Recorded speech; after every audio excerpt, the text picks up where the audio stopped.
Et bonjour à toutes et à tous, bienvenue sur Radio Fringale, j'espère que vous allez toutes et tous très très bien, que vous êtes bien alimentés à Noël, que vous avez passé des bons moments en famille avec vos amis, que vous avez reçu des beaux cadeaux et que vous êtes prêts voilà, pour passer à la nouvelle année maintenant dans environ 2 à 3 jours.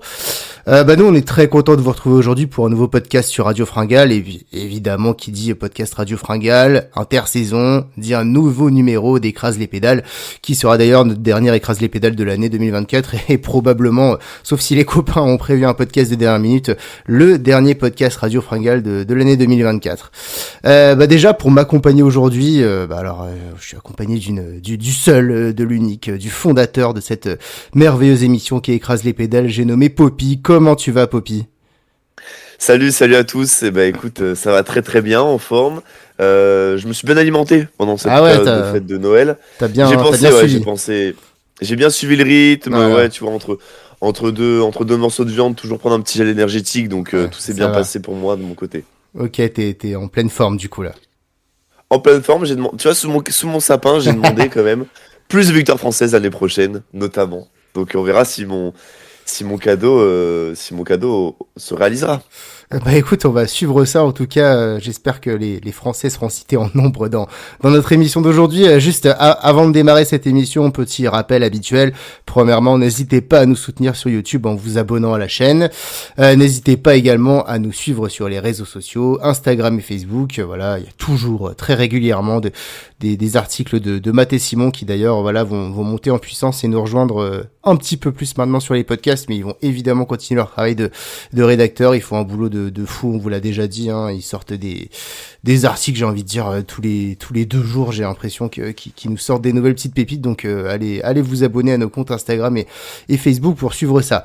Et puis petite info aussi, ça y est, Poppy, c'est notre dernière émission avec notre logo actuel, j'ai envie de dire, celui qu'on a depuis 3 ans, puisque ça y est, vous l'avez peut-être vu passer déjà sur Instagram, Facebook ou même YouTube. On aura un tout nouveau logo pour l'année 2025, qui sera sur la vignette de la prochaine vidéo, la première de l'année. Je vous laisserai les découvrir si vous l'avez pas vu sur nos réseaux. Et en tout cas, je remercie très fort mon poteau Rémi qui nous a fait ce beau logo, voilà.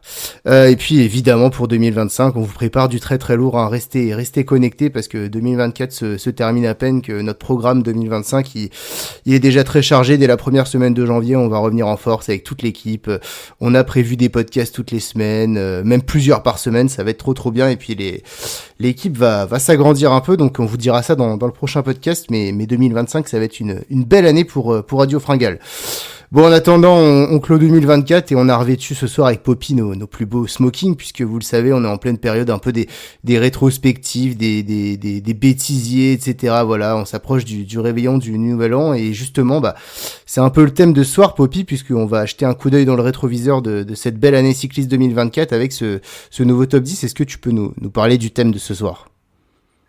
Ouais, tout à fait. Eh bien, très très simple. On vient de vivre une année 2024 riche en émotions, en rebondissements et en moments marquants. Et justement, ce top 10 portera sur ces moments de cette saison 2024. Quels moments on a retenu, nous, Titien, quels moments nous ont marqués, quels moments ont été importants, ont été, on va dire, un peu fil rouge cette saison. Moi, j'ai des moments fil rouge dans ma saison, donc on en parlera.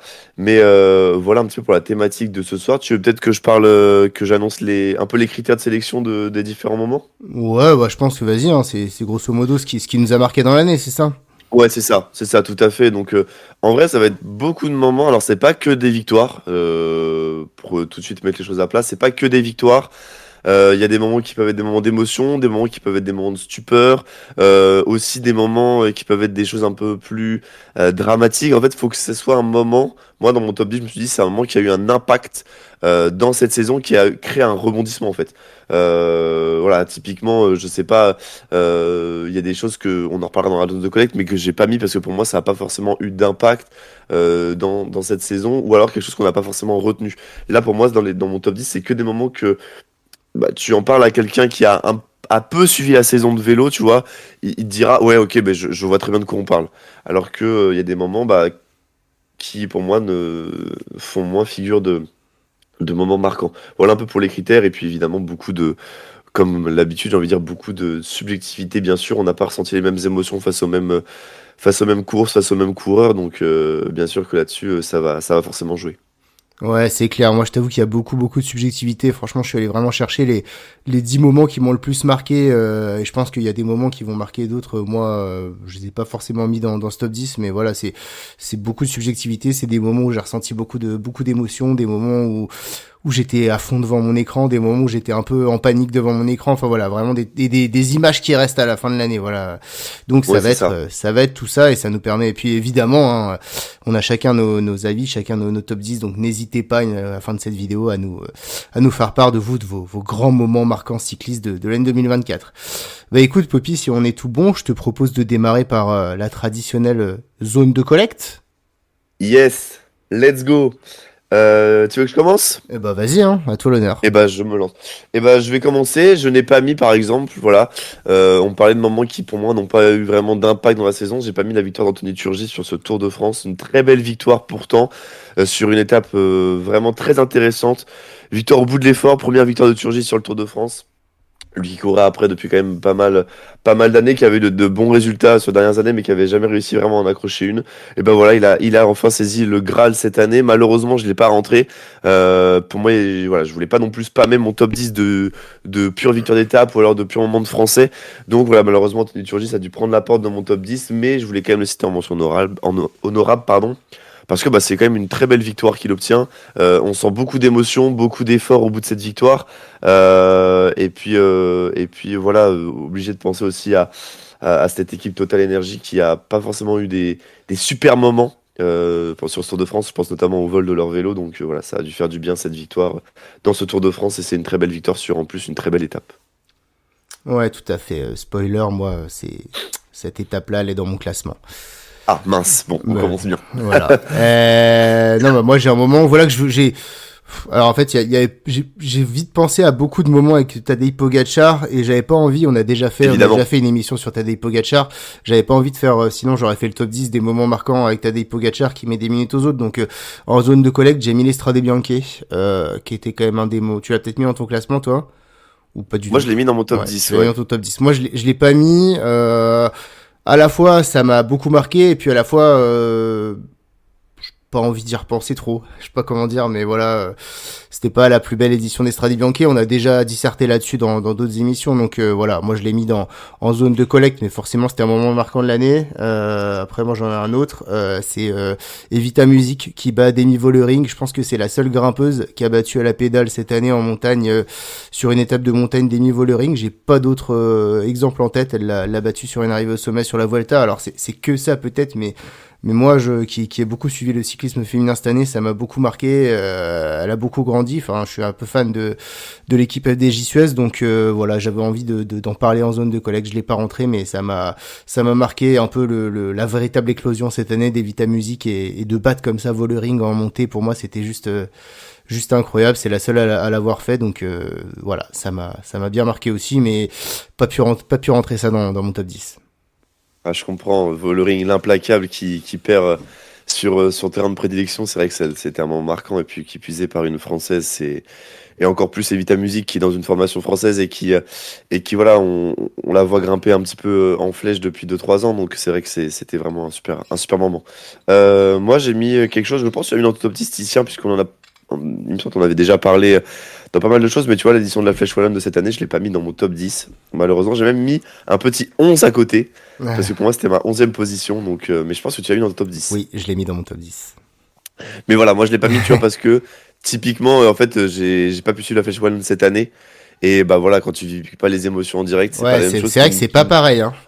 Ouais, ouais, clairement, parce qu'en vrai, Mais l'édition est folle, mais le fait de pas vivre en direct, ça casse un peu tout de mon bah, côté, donc mais malheureusement, je suis c'est très totalement compliqué. d'accord avec toi. Et alors, je sais pas si tu les as mis, mais moi j'ai pas mis les JO Ah bah dans mon si, je top les ai mis. 10. Ouais, et ben en fait, je l'ai pas vu en direct. Bah ouais. Et c'est vrai que c'est pas la même chose parce que tu vis pas les choses pareilles. Alors en plus, dans mes souvenirs, je connaissais le résultat. Donc ouais, et j'ai pas ressenti la même émotion étant donné que enfin voilà, que quand tu vois en direct, bah tu subis le truc quoi. Grosso modo, tu te dis putain, peut-être que enfin voilà, tu vis vraiment des émotions, tandis que quand tu le regardes un petit peu en différé après, etc. Bah ça reste une belle course, des Français qui ont fait des super performances et tout, mais et en plus, je pense que évidemment, si j'avais été à Paris dans la foule là, dans la de la butte Montmartre, j'aurais sûrement mis dans mon top 3 du classement. C'est voilà, enfin je l'ai vécu un peu en décalé, et du coup malgré le buzz que ça a fait, c'était sûrement magique à voir à la télé, et surtout sur place, je l'ai également pas rentré dans mon top 10. Je comprends. Mais oui, c'est vrai que tu vois, on parlait de ça dans les critères, mais du coup, l'impact en fait de le voir en direct est tellement important dans une course ou dans un moment que je pense que dans mon top 10, tu vois, il y a peut-être un ou deux moments que j'ai pas vu en direct, quoique, attends, bah, je sais même pas si j'en ai un ou deux. Si j'en ai un, je crois que oui, j'en ai un. Donc tu vois, très difficile de pas mettre un moment vécu en direct parce que l'émotion est forcément plus grande Ouais. et en fait, t'as toute la réaction directe tout de suite, tu vois, tu passes par tous les éléments, toutes les émotions, donc forcément, ça a de l'impact. Ouais, tout à fait. T'as encore quelque chose dans zone de collecte ou on démarre? Non, pas forcément, non, on peut démarrer. Eh ben alors, vas-y, je te laisse démarrer ta 10e position. Et bah, 10e position, c'était un peu un petit clin d'œil à mon mois des mois passés. J'ai mis la saison retour de Marc Hirschi qui me fait mentir sur les étoiles filantes parce que Marc Ah, Hirschi. tu l'avais mis en premier, non? Bah oui, je l'avais mis en premier dans les étoiles filantes. J'avais dit, voilà, Marc Hirschi, pour moi, c'est un coureur qui fera plus rien. Il avait été super contre Alaphilippe, etc. dans les années 2021, 2020 et tout. Mais malheureusement, il fera plus rien. Et voilà, c'est une grosse déception pour moi. Sauf que Marc Hirschi, cette année, il est arrivé sur son vélo, il s'est dit, attendez, je suis pas à mettre aux oubliettes. Alors certes, s'il gagne des courses, voilà, qui sont pas des courses sur le Tour, je pense au Tour de Tchéquie, il gagne aussi l'Industria, il gagne le Memorial Marco Pantani, par exemple. Saint-Sébastien, quand même. Voilà, c'est ce que j'allais dire, il gagne quand même deux courses sur le Tour cette année, c'est la Bretagne Ouais. classique et puis la classique Saint-Sébastien, évidemment. Et puis aussi, il nous fait une belle perf sur les championnats du monde. Il fait sixième, ce qui est pas non plus, voilà, c'est pas hideux sixième sur les championnats du monde. Voilà, il a fait il fait aussi deuxième de l'Amstel. Il fait aussi deuxième de l'Amstel. J'allais oublier. Enfin voilà, il est présent. En tout cas, il répond présent dans beaucoup de courses. Et voilà, ça faisait plaisir de revoir Marc Hirschi à l'avant, qui en plus, il n'a pas eu des victoires quand même. C'est pas des victoires vaseuses, hein, voilà. Et c'est avec quand même un bon panache, un bon coup de pédale. Et c'est le Marc Hirschi. On n'est pas sur le Marc Hirschi d'il y a 3-4 années, mais on est quand même sur un Marc Hirschi qui a su faire avec ses armes. Et c'était vraiment plaisant de le retrouver à un niveau de compétitivité comme ça. Et voilà, donc Marc Hirschi, je voulais le mettre dans mon top 10, puisque pour moi, ça a quand même.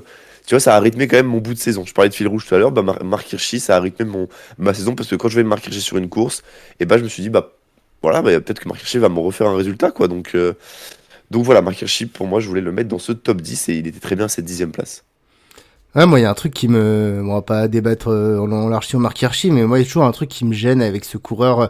À la fois, j'ai pas envie de le mettre en étoile filante. Bon, je pense que voilà, en première place d'étoile filante, c'est quand même très dur pour lui. Et inversement, je trouve que quand j'ai vu sa fin de saison 2020 et là où il en est aujourd'hui, alors il est là, il gagne, il est très très présent, mais Mm. j'ai envie de dire que dès qu'il est parmi les tout meilleurs, il gagne plus. En fait, il lui manque pour moi cette grosse victoire qui le ferait revenir. Enfin, quand il jouait du derrière avec Alaphilippe en 2020, c'était limite Bah oui. avec Alaphilippe le meilleur puncher du monde. Et certes, aujourd'hui, ça reste un excellent puncher et une pointe de vitesse, tout ça, mais je me serais attendu à mieux de lui. J'ai toujours l'impression, alors c'est un peu dur qu'il gagne parmi les faibles, etc. Mais il lui manque pour Oui, moi c'est une un peu très ça. grande course. Et tu vois, il lui manque ouais, il a gagné la Flèche Wallonne et tout, mais c'était pendant cette saison 2020. Depuis, faudrait pour moi qu'il regagne, tu vois, une Flèche Wallonne devant des Pogacar, Evenepoel ou Stephen Williams, des punchers comme ça où là je me dirais ah ouais, c'est vraiment le puncher de référence quoi. Et j'ai l'impression, voilà, tu vois, alors certes il fait deuxième de l'Amstel Gold Race, mais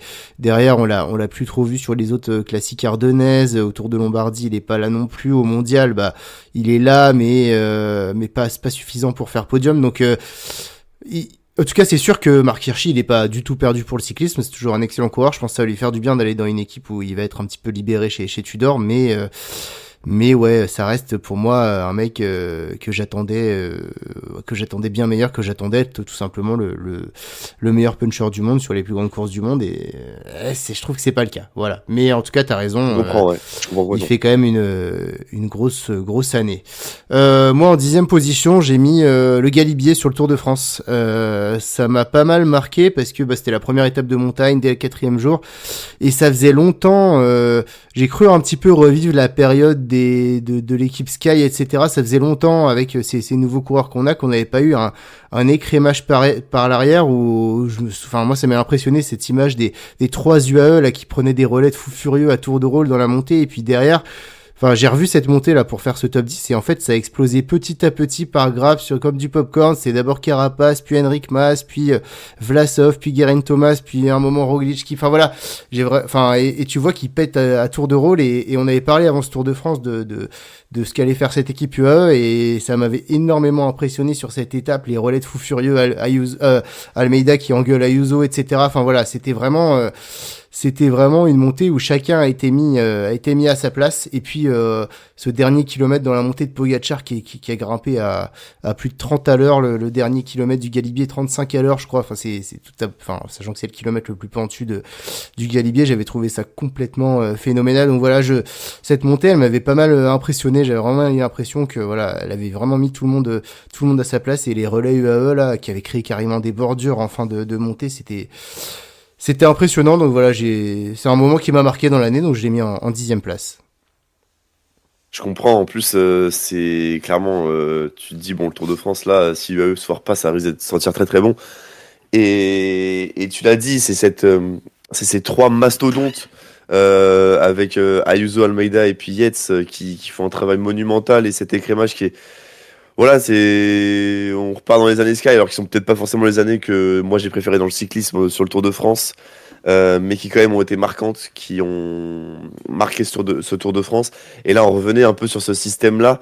Non, c'est vrai que cette montée du Galibier, en plus, qui est mythique, hein, voilà, on l'avait mis avec Raph en numéro 1 des cols du Tour des cols français. J'arrive plus à parler. Mais oui, c'est clair que cette montée du Galibier sur Tour de France 2024, elle était vraiment marquante. Et elle a mis direct un bon coup, on va dire, dans le moral des concurrents directs à Pogačar. Tout à fait. Bah écoute, je t'invite maintenant à nous dévoiler ton 9e. Et ben écoute, en 9e, j'ai fait un petit combo, tu vois. Je les ai mis ici, les Strade Bianche de Pogačar, mais j'ai aussi mis ces championnats du monde. Je voulais mettre ces 2 moments-là parce que pour moi, les Strade Bianche viennent ouvrir le bal Pogačar sur cette saison. Voilà, c'est son premier gros numéro. Il fait une attaque, voilà, je tairai le nombre de kilomètres auquel il est parti, mais bon, c'est stratosphérique encore une fois. Et puis ces championnats du monde, pour moi, c'est l'apothéose de sa saison. Beaucoup ont parlé, tu vois, du doublé de Giro Tour. Pour moi, vraiment, ça m'a encore plus marqué cette victoire au championnat du monde parce qu'il part déjà à 100 km de l'arrivée et c'est surtout le championnat du monde, un élément sur lequel il y a beaucoup plus de concurrence, tu vois. Il y a des vainqueurs de grands tours qui peuvent venir gagner, des punchers, des rouleurs, etc. La concurrence n'est pas la même que sur un Giro, sur un Tour de France. J'enlève rien à la difficulté de ces 2 courses-là, mais pour moi, t'as beaucoup plus de chances de perdre sur le championnat du monde que sur un Tour de 3 semaines. Donc pour moi, c'était vraiment l'apothéose de sa saison où on s'est dit, ok, bon, voilà, Pogačar, c'est bon, c'est plié, merci beaucoup, au revoir. L'apothéose de sa saison, elle n'est pas pour moi sur le Lombardie, même si sa dernière victoire, dernière grosse victoire, pour moi, c'est pas celle-ci qui clôt, on va dire, ses résultats de saison. Et puis aussi, c'est la triple couronne qui n'avait pas été réalisée depuis 37 ans. Donc c'est clair que là, on est vraiment sur la triple couronne du coup Giro Tour et championnat du monde qui n'a pas été réalisé depuis 37 ans, c'est magistral et pour moi c'est vraiment entre les Strade Bianche et les championnats du monde, c'est là où il y a tout le récital Pogačar. On en reparlera après parce que j'ai reparlé un peu de Pogačar dans mon classement, mais voilà, pour moi je voulais en parler dans ce top 10 des remarquants, cette ouverture de saison de Pogačar et cette on va dire clôture de sa saison. Ouais, t'as raison. Bon, moi les mondiaux sont très très hauts dans mon classement. Très bien. Je reparlerai. Eh bien, sympa. Voilà. Moi, en 9e position, tu en as déjà parlé tout à l'heure, tu l'as mis en haut de ta zone de collecte. Moi, j'ai mis la Flèche Wallonne en 9e place. C'était une course incroyable. C'était pour moi peut-être la plus belle classique de l'année. Souvent, la Flèche Wallonne, on l'a mis, allez voir notre top 10 des classiques. On l'a mis chacun assez haut, mais surtout pour ce final du dernier kilomètre dans le mur de 8. Mais là, et la Flèche Wallonne, c'est ça, souvent, c'est une longue attente avant 2-3 minutes de complète folie. Et bah là cette année pas du tout. C'était des conditions extrêmes. Hein. Il faisait très très froid. On a vu par exemple un Mathias Kielmos complètement voilà et qui convulsait tellement il avait froid, qui a dû abandonner. Des coureurs comme Pidcock qui étaient complètement à l'arrêt tellement ils avaient froid et tout. Søren Kragh Andersen qui a pas du tout ce profil de coureur pour une flèche wallonne, qui a failli gagner, qui est parti de très loin, qui a fait un gros numéro.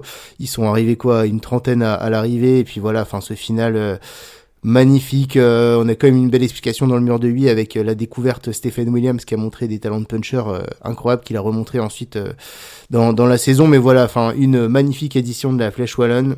C'est rare pour moi que la Flèche Wallonne soit sur une durée de 2 à 3 heures la plus belle classique de l'année. Et là, ça a pas débranché. Ça a attaqué dans chaque ascension du over de 8. C'était des coureurs qui étaient livrés eux-mêmes, etc. Donc j'ai trouvé ça vraiment magnifique. Ça a vraiment humanisé ce sport, on va dire, tous ces coureurs qui étaient frigorifiés. Et voilà. C'est rare que je trouve une aussi belle édition de la Flèche Wallonne. Donc je voulais lui rendre hommage et je l'ai mis dans ce top 10. Comprends, j'en ai parlé un peu en zone de collègue, donc pas envie de forcément rebondir dessus. Puis en plus, tiens, il y a aussi Kevin Vauquelin qui passe pas loin de. Ouais. Tu vois, sur 100 mètres de plus, est-ce que Kevin Vauquelin gagne pas, tu vois? Et puis Costefroy quand même tout le début de la montée et qui monte quand même un bon niveau aussi. Voilà, on a eu de l'espoir, quoi. Ouais, j'ai envie de dire que je l'aurais mis beaucoup plus haut si c'était la même course, mais avec des Pogacar, Remco, Van Der Poel et consorts. Ah bah oui. C'est vrai qu'il manquait un peu de grands noms, mais ça restait une course magnifique et c'est pour ça que je l'ai mis dans ce top 10. Et bah écoute, 8e position. 8e position, j'aurais pu le mettre plus haut. Peut-être que certains le mettront plus haut. Moi, j'ai mis la victoire d'Alaphilippe sur le Giro cette année. Alors, je l'ai pas mis plus haut. Pourquoi? Pour deux raisons. Déjà, je l'ai pas vécu en direct, donc forcément, ça enlève beaucoup de prestige pour moi dans ma tête à cette victoire. Et puis aussi, voilà, Alaphilippe fait pas une giga saison. Voilà, clairement, c'était vraiment. Voilà, on sent qu'Alaphilippe malheureusement est peut-être sur le déclin. En tout cas, on a connu les meilleurs moments d'Alaphilippe, j'ai envie de dire. Mais voilà, cette victoire, elle amène un peu une sorte de rédemption dans des moments difficiles pour lui, que ce soit entre de la polémique, que ce soit entre voilà, des résultats un peu difficiles, ou même voilà, tout le fait qu'il y a eu ces chutes sur, sur le Tour des Flandres, par exemple, on se souvient, où il tombe derrière la moto, etc. Donc voilà, pour moi c'est une sorte de belle rédemption pour Alaphilippe, ça fait taire un peu les sceptiques, j'ai envie de dire aussi. Alors c'est pas suffisant hein, pour dire qu'il fait une bonne saison, mais voilà, ça fait un peu taire tout le monde. Mais je la mets pas plus haut aussi parce que bah voilà, il est quand même, j'ai envie de dire, un peu emmené sur un plateau dans cette victoire. Euh, Donc voilà, c'est pas une victoire d'un Alaphilippe où je mets un coup de pédale qui fait que personne peut me suivre et derrière, je suis juste le plus fort et je m'impose comme ça. Voilà, j'ai connu des plus belles victoires de la Philippe, malheureusement, mais c'est quand même une belle victoire.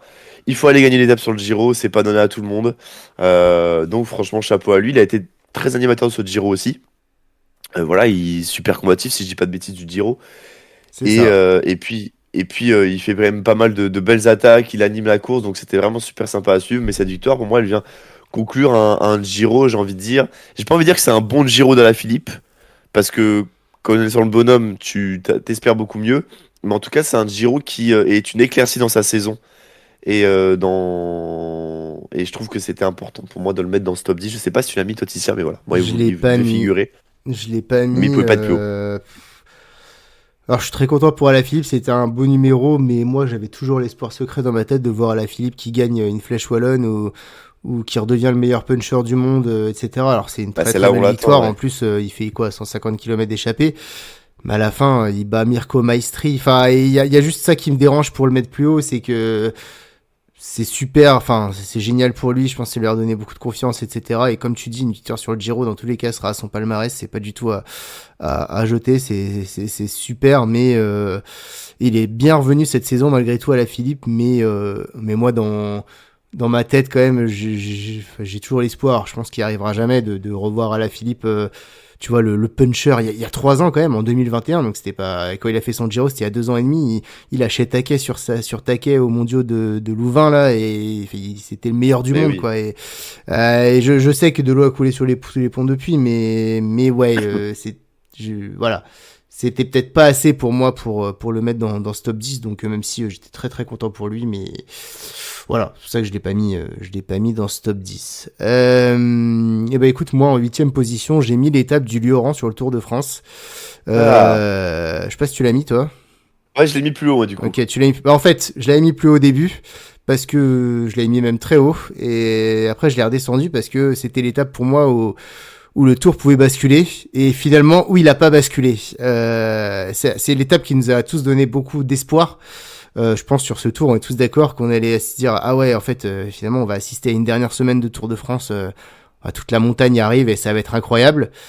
Et puis en fait pas du tout quoi. Et du coup en y repensant je me suis dit ah ouais ça m'a frustré parce que ça a amené trop d'espoir sur un duel magnifique sur ce tour pour finalement que dès les 2 étapes pyrénéennes suivantes les espoirs ils ont été complètement douchés quoi. Donc mais voilà, mais ça reste un des moments marquants du tour, une des plus belles étapes de ce Tour de France dans le Massif central sur les pentes du Puy-Marie, enfin Pogačar qui attaque. Moi quand il est parti je me suis dit bon, Basta, il va écraser le truc, mais déjà c'était top de voir à plus de 30 km de l'arrivée chacun des favoris, puisque derrière c'était Vingegaard tout seul, derrière c'était Roglic tout seul, derrière c'était Remco tout seul, enfin chacun était vraiment à son niveau, il y avait plus du tout d'équipiers, pendant 30 km ils se sont livrés bataille, et puis ce final avec Vingegaard qui rattrape Pogačar, et surtout alors Vingegaard qui bat Pogačar au sprint alors que sa pointe de vitesse a rien à voir, et là je me suis dit, et je pense que toi aussi et tous les suiveurs, ah là là, il a qu'une minute d'avance Pogačar et si rien que sur la moyenne montagne sur son terrain, il craque et Vingegaard revient.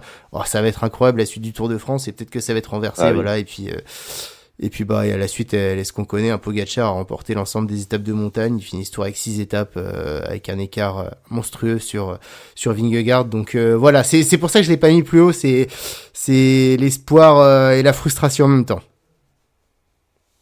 Je comprends. Je te comprends, Ticia. Moi, je l'ai mis plus haut, donc j'en reparlerai sûrement après. Mais en tout cas, oui, ça devait figurer dans ce top 10 parce que pour moi, c'était quand même. Voilà, c'est un gros moment de cette saison, cette 11e étape au Lioran. Et voilà. Mais on en parlera plus tard, du coup. Très bien. Et bah écoute, je te laisse me dévoiler ton 7e. Alors, mon 7e, Ticia, est-ce que tu l'as mis plus haut? Parce qu'on va parler de ton coureur préféré. J'ai mis le doublé Flandre-Paris-Roubaix de Mathieu Van Der Poel cette année. Alors, je sais pas. Alors, c'était un moment où voilà Van Der Poel, on le sait, les classiques flandriennes, c'est le moment de Van Der Poel, c'est le l'apothéose de sa saison. Et là cette année, il a été vraiment incroyable. Cette victoire sur Paris-Roubaix, mais magistrale, il est vraiment un cran au-dessus de tout le monde. Et puis sur le Tour des Flandres, cette image, je pense qu'on a tous où tout le monde est en train de marcher dans le dans le et puis t'as Mathieu Van Der Poel qui est en train de passer pleine balle avec son vélo. Enfin, c'est impressionnant. Mais malheureusement, le Tour des Flandres, je l'ai pas vu en direct. Paris-Roubaix, oui. Mais le Tour des Flandres, j'ai pas pu le voir en direct ce week-end-là. Donc, ça me faisait un peu descendre la chose. Et puis, tu vois, cette année, sur les Flandriennes, j'ai pas trouvé forcément de gros rivaux à Mathieu Van Der Poel. Alors certes, il y avait Mats Pedersen, il y avait Matteo Jorgensen qui avait gagné à travers la Flandre, je crois, si je dis pas de C'est bêtises. ça. C'est ça, ouais. Donc, mais malheureusement, qu'on n'a pas répondu présent face à Van Der Poel qui était ultra préparé et qui était tout simplement monstrueux en fait et qui a créé un écart, en tout cas une classe d'écart exceptionnelle. Et puis voilà, Pogacar était pas là sur ces courses-là, donc ça enlève aussi un petit peu. Tu vois, je préférais l'année de 2023-2022 où il y a cette bataille avec Van Aert et Pogacar qui pour moi est beaucoup plus impressionnante, beaucoup plus intéressante. Et même si Van Der Poel ne gagne pas le Tour des Flandres, bah j'ai quand même préféré ces éditions-là. Et puis Paris-Roubaix, tu vois, son principal rival c'est son coéquipier Jasper Philipsen. Donc voilà, à partir du moment où on voit que Philipsen travaille pour Van Der Poel, bah ça enlève ça enlève rien à la victoire de Van Der Poel, mais ça enlève quand même un petit côté de superbe à cette course. Mais voilà, il a quand même été ultra dominant, ultra impressionnant et un cran au-dessus de tout le monde. Donc j'étais forcément obligé de le mettre dans ce top 10. Mais j'ai moins ressenti d'émotion que lors d'autres courses. Donc voilà, malheureusement, j'ai pas pu. J'ai eu du mal à le mettre plus haut en fait. Je sais pas si toi tu l'as mis. Je pense que tu l'as mis quand même. Mais j'ai eu du mal à le mettre plus haut dans mon classement. Ah bah écoute, moi en 7e position, j'ai le Tour des Flandres de Mathieu Van Der Poel. Ah, ok. J'ai pas Paris-Roubaix, j'ai pas mis Paris-Roubaix Ok. parce que Alors j'adore Mathieu Van Der Poel, mais là, Paris-Roubaix, bon, comme tu dis, là, il y avait pas, enfin, il gagne avec 3 minutes d'avance, quoi. Donc la course était pliée à 70 km de l'arrivée. J'avoue que c'est pas mon édition que je retiendrai. Alors c'est incroyable ce qu'il a fait, c'est assez marquant, Oui, oui. etc. Mais on commençait à rentrer dans une sorte de lassitude après avoir su sa domination à l'E3 et au Flandre. Et puis surtout sur Paris-Roubaix, contrairement au Tour des Flandres dont je vais parler après, il avait la meilleure équipe, son équipe a fait tout exploser dès le deuxième secteur pavé, hein, ils étaient plus que 30 dans le peloton. Enfin l'équipe a été incroyable et comme tu dis, dès que Van Der Poel est parti, déjà c'était le plus fort. Ensuite il y avait pas trop d'adversaires à sa mesure et en plus ces autres adversaires ils étaient gérés assez facilement par Philipsen qui vient faire deuxième derrière. Donc ouais, Paris-Roubaix, j'avoue que j'ai à partir du moment où il a attaqué et qu'il a pris une minute, je pense que j'ai commencé à regarder un peu en pointillé avec moins d'intérêt. Par contre, le Tour des Flandres, même si Van Der Poel gagne également très fort, j'ai trouvé l'édition très belle parce que déjà sous la pluie, vraiment, et pour le coup, contrairement à Paris-Roubaix où Alpecin a dominé, ici Alpecin était dans une position plutôt défensive, ils se sont fait attaquer très loin de l'arrivée, hein, dès 150 km de l'arrivée, t'avais des mecs comme Jorgensen, comme Pedersen, les principaux adversaires de Van Der Poel qui attaquaient. Et voilà, et Van Der Poel, par 2 fois, était obligé, je me souviens, d'y aller tout seul lui-même parce que ses équipiers commençaient à faiblir.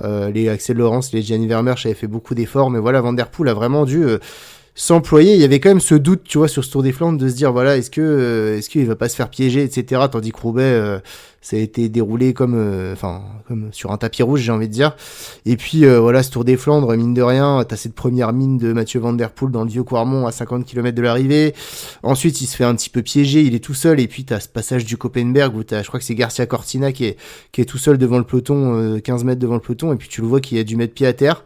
Et puis pour moi, c'est un des moments marquants de l'année, le Koppenberg. Enfin, moi, j'en avais beaucoup entendu parler avant. Je sais que il a été enlevé du parcours du Tour des Flandres pendant de nombreuses années. J'ai plus les dates exactes parce qu'il a été jugé trop dangereux. Et ensuite, ils l'ont remis. Et en fait, je me suis toujours dit, mais pourquoi il a été enlevé? Pourquoi il était si dangereux? Parce que c'est vrai que toutes les dernières éditions qu'on a eues du Tour des Flandres, j'ai pas de souvenir d'autres éditions sous la pluie comme ça, et du coup le Koppenberg se passait bon, alors dans la douleur effectivement, mais il se passait plutôt relativement bien, tu vois.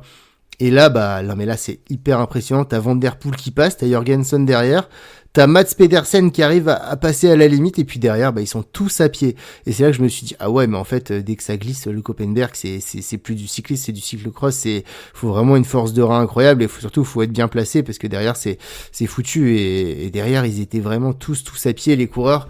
Et puis Tour des Flandres, c'était aussi impressionnant, grosse course par élimination avec cette météo. On voit Jorgensen qui avait été le seul à suivre Van Der Poel, je crois qu'à l'arrivée il finit plus de 20e, enfin il explose complètement. Pedersen également qui finit au-delà de la 20e place, qui avait également tenté de suivre Van Der Poel, enfin voilà. Et puis des mecs qu'on n'attendait pas, sur un Luca Mozzato, deuxième du Tour des Flandres, enfin voilà, vraiment c'était une belle course malgré la domination de Mathieu Van Der Poel. Il y a eu beaucoup d'incertitudes et de faits de course, donc et cette image, moi, qui va me marquer longtemps, hein, du Koppenberg, pour moi c'est une des grosses images qui me reste en tête de l'année, donc c'est pour ça que j'ai mis ce Tour des Flandres en 7e position.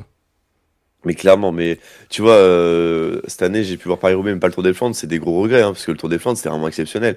J'ai revu les images du Koppenberg, mais c'est complètement fou. C'est complètement fou. Et, et puis voilà, t'as dit un Mozzato qui a pris une deuxième place. Enfin, vraiment, c'était une édition assez folle à laquelle on pouvait s'attendre à tellement de rebondissements et auquel on a eu beaucoup de rebondissements, beaucoup de moments, voilà, beaucoup de moments marquants. C'était vraiment une course très dynamique et ouais, avec cette pluie et cette boue qui s'est rajoutée, il y a vraiment une vraie ambiance, une vraie grosse ambiance Tour des Flandres et c'était vraiment incroyable. Tout à fait. Et bah écoute, il est temps de partir sur la 6e place maintenant. Ouais. Sixième place, eh bien, écoute, j'ai mis une nouvelle victoire d'étape. J'ai mis la victoire d'étape de Mark Cavendish sur le Tour de France cette année. En fait, on aurait pu la mettre plus bas, tu vois. Parce qu'en soi, c'est une victoire d'un Mark Cavendish vieillissant chez Astana. C'est la 35e. Voilà, il a fallu et voilà. Mais en fait, bah, mine de rien, cette victoire de Mark Cavendish, et bah, c'est quand même une victoire plus qu'intelligente et plus que belle, quoi. Il vient pas, on lui donne pas la victoire. C'est vraiment, il va la chercher. Il vit dans un trou de souris. On retrouve un peu le Cavendish des grandes années, en fait, où, tu vois, avec son petit gabarit, ce mine de rien, un Cavendish, c'est pas très très grand. Et tu vois, sa position de sprinter, quand il est tout recroquevillé sur son vélo, ça me fait penser un peu à un Caleb Ewan, tu vois, qui prend les petits espaces. Et en fait, Cavendish, bah, clairement, c'est ce qu'il fait sur cette étape du Tour de France. Et il vient chercher une très très belle victoire et en plus derrière ça amène leur corps, c'est beaucoup d'émotions, c'est beaucoup de belles choses après une année 2023 où il doit abandonner sur chute et où on se dit bah voilà c'était la dernière fois qu'on voyait Cavendish sur le Tour de France et finalement il revient cette année un petit peu en ultime baroud et puis voilà cette victoire qui vient conclure le tout. Non c'était vraiment une très très belle victoire et avec en fait la et surtout il y a la manière dans cette victoire et il gagne pas contre des plots du sprint, hein. Il y a du Girmay, il y a du Jasper Philipsen. Enfin voilà, il y a quand même du gros nom du sprint qu'il a à ce moment-là. Et c'est Mark Cavendish qui vient s'imposer, le missile de Manx qui vient prendre voilà, cette 35e victoire sur le Tour de France et battre symboliquement ce record d'Eddy Merckx. Ouais, ouais, je l'ai pas mis, mais c'est vrai que c'est... Moi, je trouvais ça hyper étonnant comme victoire. En fait, c'est que il fait rien de l'année et il arrive. Enfin, c'est quand même un truc de fou. C'est là que tu vois la passion et le talent de ce mec, c'est Bah que oui, il fait rien de l'année, il arrive quand même à taper une victoire sur le Tour de France et c'est pas un sprint. Voilà. Et Philipsen, il lui met deux vélos à la fin, quoi. Voilà. Et Girmay qui était fort, il a rien pu faire non plus. Il sort un sprint de mammouth digne de ses meilleures années. Et le reste du Tour de France, bah, il sort des sprints ultra décevants. Enfin, tu sens vraiment que enfin, il y a un truc spécial avec ce coureur. J'étais vraiment, pour moi, c'était foutu, quoi. Enfin, je voyais pas comment, avec un Philipsen au départ, Cavendish, qui avait rien fait. Enfin, vraiment, il a dû gagner une étape au Tour de Hongrie, je crois, auparavant. Donc, bon, c'est, voilà, vraiment, il a rien fait de l'année. Il est dans l'équipe Astana, quand même. Bon, c'est pas l'équipe HTC Aéroad de l'époque qui l'emmenait avec 6 mecs au sprint ou la Quick Step d'avant, quoi. Donc, incroyable cette victoire de Cavendish. Tu sens que même à son âge, il a l'instinct, il sait où passer, il sait passer dans les bons trous de souris, enfin, il a compris quel était le bon moment et voilà, non, donc, belle victoire. Il a refait une année après sa malheureuse chute de l'année dernière. Il a bien eu raison parce que maintenant il est seul détenteur du record de victoire sur le Tour. Donc rien à dire, bravo. Ça a pas été mon coureur préféré, mais quel talent quand même, respect. Le maître du sprint pour moi probablement le meilleur sprinter de tous les temps et là encore il a su aller chercher une opportunité alors que moi j'y croyais pas du tout. Donc bravo à lui. bah oui, clairement, clairement. Et bah écoute, un autre moment marquant de l'année, un autre coureur qui tire bientôt lui sa révérence, pas encore, mais qui nous a fait une petite folie, bah, c'est Romain Bardet. Voilà, j'ai mis en 6e position. Romain, je pense que tu l'as mis plus haut. Hein. Oui, je l'ai mis plus haut. Ouais, voilà. Romain Bardet, vainqueur de la première étape du Tour de France et premier maillot jaune, Romain Bardet qui a fait ce qu'il a très très peu fait dans sa carrière, courir libéré et prendre des risques. Il avait rien à perdre, il savait qu'il gagnerait pas le Tour de France, qu'il jouerait pas le classement général. Il y allait au culot, personne d'autre sur cette étape parmi les favoris n'a osé prendre des risques aussi loin que lui. Et puis voilà, ça a payé. Magnifique victoire, voilà, c'est marrant parce que c'est un coureur qui était si fort, Romain Bardet, et qui m'a tellement frustré. Et c'est marrant qu'il arrive en fin de carrière comme ça à aller chercher ce maillot jaune, mais sur un move qu'il aurait jamais fait avant, quoi. Enfin, vraiment, c'était vraiment quand même un coureur hyper calculateur. Moi, il m'a souvent énervé à se retourner au bout de quelques mètres à attaquer. Bon, on avait déjà parlé sur d'autres émissions, mais là, ça y est, vraiment ce jour-là, il a couru libéré et ouais, y a rien à dire, hein, c'est une magnifique victoire. Derrière, ils ont pas su revenir. Il a en plus une belle victoire grâce à son jeune coéquipier là. Enfin, il y avait vraiment cet esprit d'équipe, de sacrifice dans le vélo qui a été mis à l'honneur sur cette première étape du Tour de France. C'est la consécration pour Romain Bardet qui est souvent passé à côté de grandes choses finalement dans sa carrière. Hein. Je pense que si on faisait un top 10 des très grands coureurs du siècle qui sont passés à côté d'une grande victoire, il est possible qu'il les figure, hein, Romain Bardet. Donc voilà, c'est juste, ça faisait trop plaisir, trop d'émotion pour lui. Certes, ça a duré qu'une seule journée, mais au-delà de ce maillot jaune, c'est cette magnifique victoire d'étape, c'est ce dernier grand coup d'éclat de Romain Bardet. Donc d'une saison qui a été belle pour lui, mais qui a pas été non plus facile. Il a réussi à, enfin, je pense que voilà, il a soulevé le cœur de tout le monde ce jour-là. Donc ouais, rien à dire. Un des plus grands moments d'émotion de l'année cycliste. Donc voilà, je l'ai mis aux portes du top 5.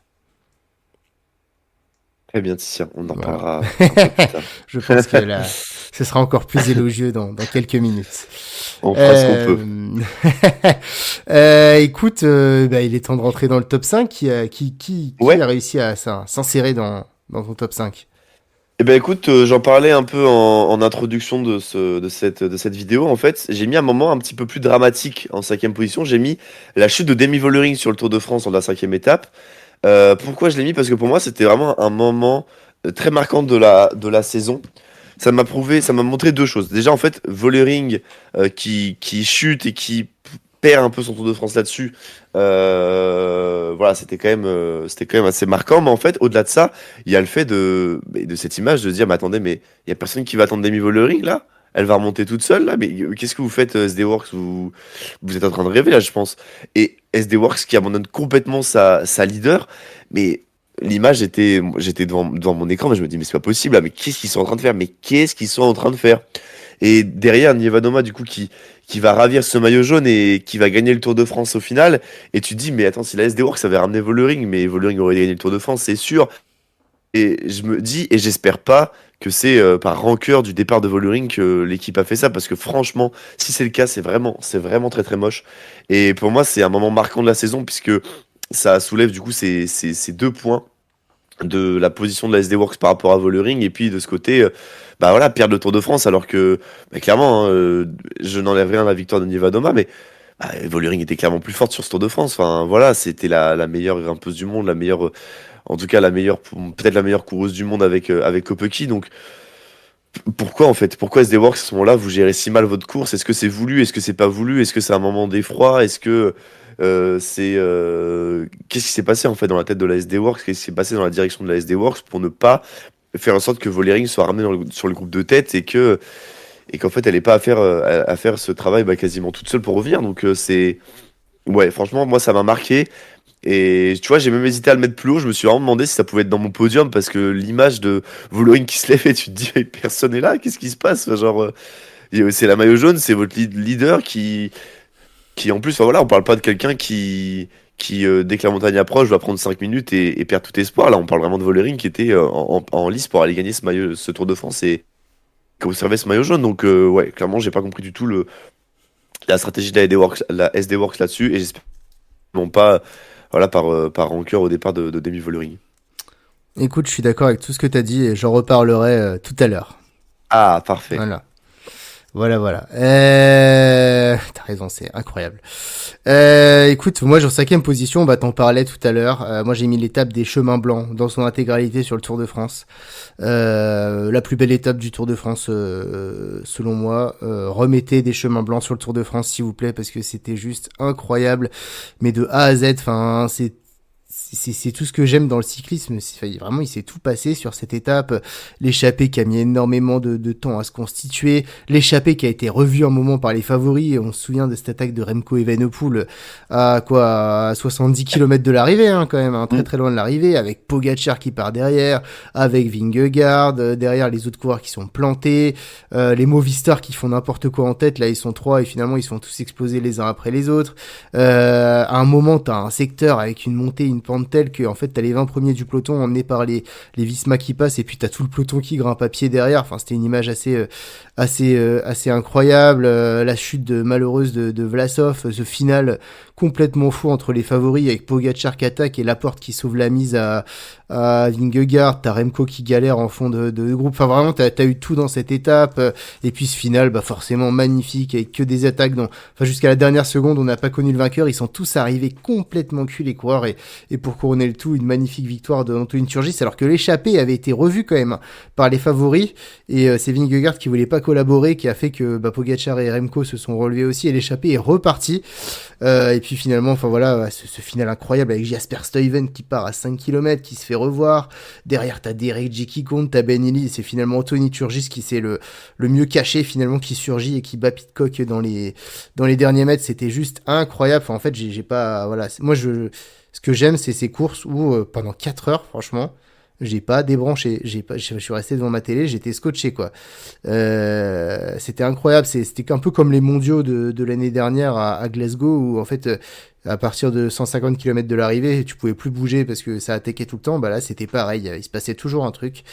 Et puis dans chaque enfin chaque secteur d'empirer. En fait, il y avait de la tension. Ouais, qu'est-ce qui va se passer? Il y a une équipe qui se met devant, qui va tomber. Enfin voilà, c'est tout ce que j'aime dans le cyclisme, c'est l'indécision, c'est tout le temps des retournements de situation, c'est de la tension et donc voilà, j'ai vraiment adoré cette étape des chemins blancs. Finalement, hein, qui a donné lieu à une belle bataille entre échappés et un peu un statu quo entre les favoris, mais il s'est passé tellement de choses en 4 heures que c'est, ouais, moi voilà, je voulais rentrer dans mon top 5 parce que c'était ma plus belle étape de grand tour de l'année.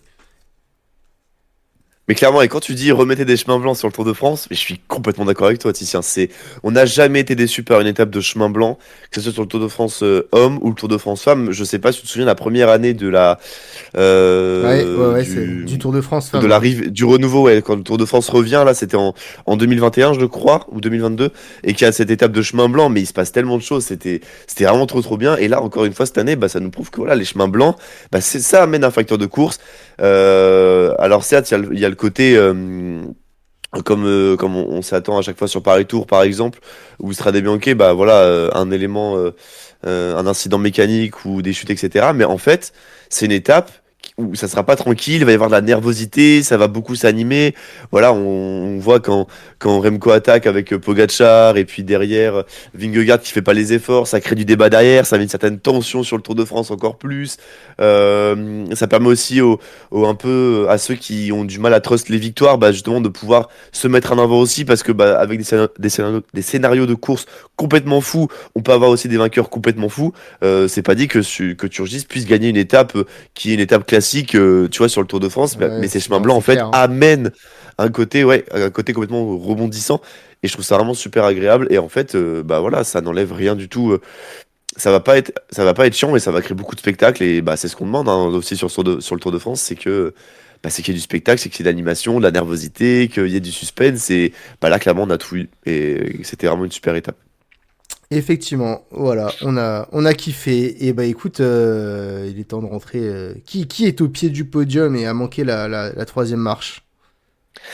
Eh bien, écoute, manque la troisième place du podium. Eh bien, on en a parlé tout à l'heure. C'est l'étape du Lioran avec cette victoire de Jonas Vingegaard au sprint devant Pogačar. Je l'ai mis ici. Ça aurait pu être plus bas, ça aurait pu être plus haut. Pourquoi? Parce que je savais pas trop comment me positionner par rapport à cette étape. Tu l'as dit un petit peu tout à l'heure, Titien. Voilà, on a eu beaucoup d'attentes et malheureusement beaucoup de déceptions aussi à la suite. Mais en fait, si on prend à l'instant X, on se dit, oula, attends Tadej, là, qu'est-ce que tu me fais, qu'est-ce que tu nous fais là? Tu reviens en train de serrer la main à tes vieux démons? Qu'est-ce qui se passe Tadej? Pourquoi tu nous fais ça là? Pourquoi dès maintenant tu places une attaque incroyable et puis derrière Vingegaard revient au train sur toi, en plus dans de la moyenne montagne, là où voilà, Vingegaard est quand même censé être un cran en dessous de toi. Qu'est-ce qui se passe Tadej là? Qu'est-ce que tu es en train de nous faire? T'es pas en train de payer ton début de saison monstrueux? Et où on s'est dit, bah, en fait, le tour est peut-être pas fini. En fait, le tour est peut-être, ça va peut-être se jouer, ça va peut-être se jouer à la seconde, ça va peut-être se jouer sur la dernière étape. Surtout que la dernière étape se finissait pas aux Champs-Élysées, que c'était un chrono. Vingegaard qui était très très fort en chrono aussi, qui gère très très bien ses courses en général sur 3 semaines. Bah voilà, bah en fait, Pogačar est peut-être pas celui qui a gagné le Tour de France cette année. En tout cas, c'est pas une certitude. Et puis finalement derrière la déception, donc voilà, tu vois, j'ai beaucoup hésité à le mettre, mais en fait que je me suis dit si on prend à l'instant X où on a vécu le moment, et ben en fait c'était complètement fou. C'était complètement fou de voir Pogacar se faire reprendre petit à petit et surtout par son ennemi de toujours, Jonas Vingegaard. Et voilà, c'est pour ça que je l'ai mis quand même en quatrième position. Ça pouvait pas être sur le podium, malheureusement, ou heureusement, ça dépend de certains, ça dépend du point de vue de certains. Mais voilà, c'était en quatrième position et tu vois, tu vois, en voyant mon classement, je me dis, en vrai, ça aurait pu être quand même derrière la chute de Vollering. Mais bon, je l'ai mis en 4 et ça restera en 4. Bah, très bien, de toute façon j'en ai déjà parlé, donc je suis bien d'accord Yep. avec toi. En quatrième position, alors là pour le coup j'ai mis mon truc le plus subjectif de toute ma liste, c'est vraiment très très subjectif, mais j'ai mis Arnaud Delis qui gagne les championnats de Belgique parce que j'adore ce coureur.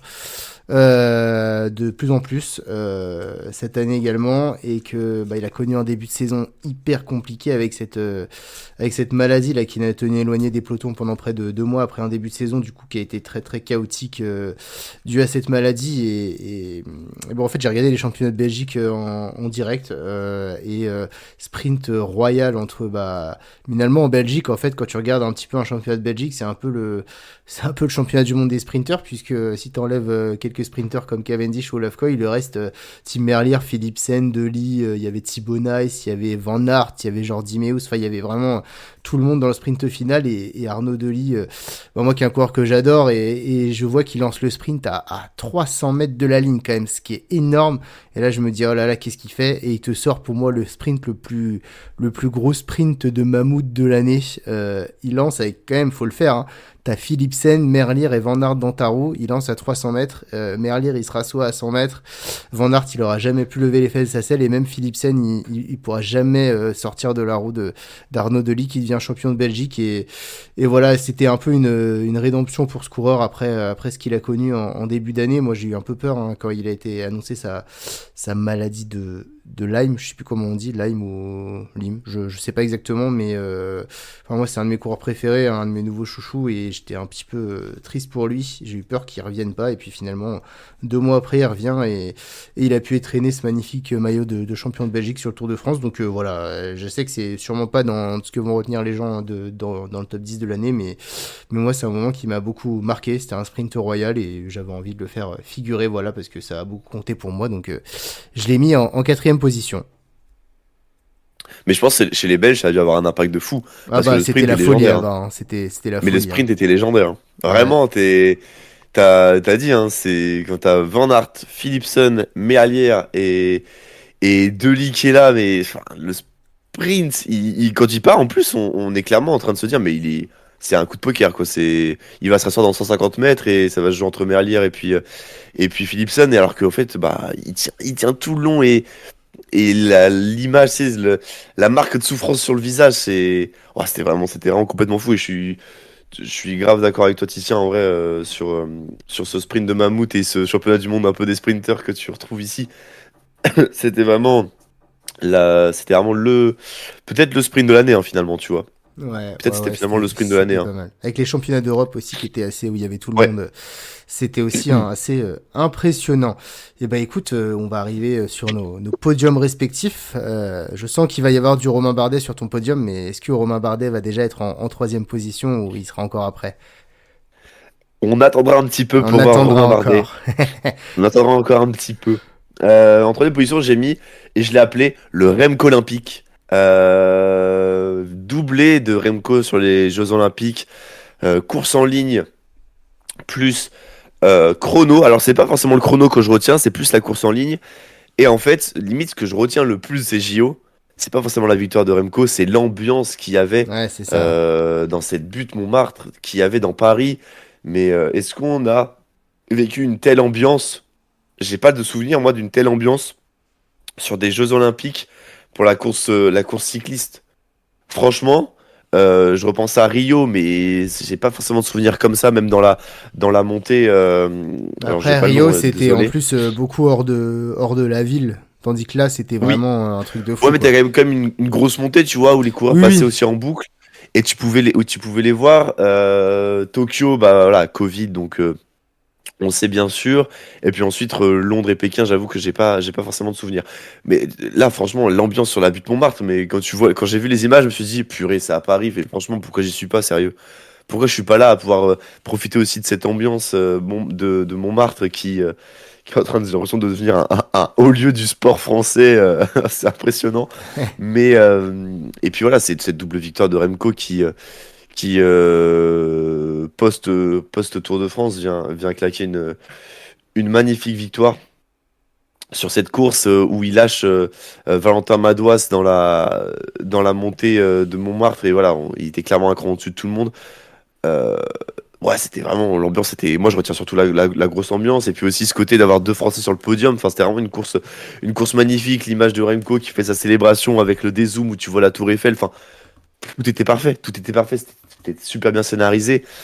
Et puis voilà, je trouve que c'est aussi c'est plaisant de voir Remco gagner sur cette course. Il y a aussi ce côté de sur les oreillettes, cette réaction complètement à chaud quand il a un souci technique sur son vélo et qu'il faut changer de vélo. Enfin, tu vois, il est pas au courant des écarts et c'est super beau. Voilà, c'était vraiment une super belle course à suivre. Là, habituellement, la course des Jeux Olympiques, bah, elle est pas forcément ultra plaisante.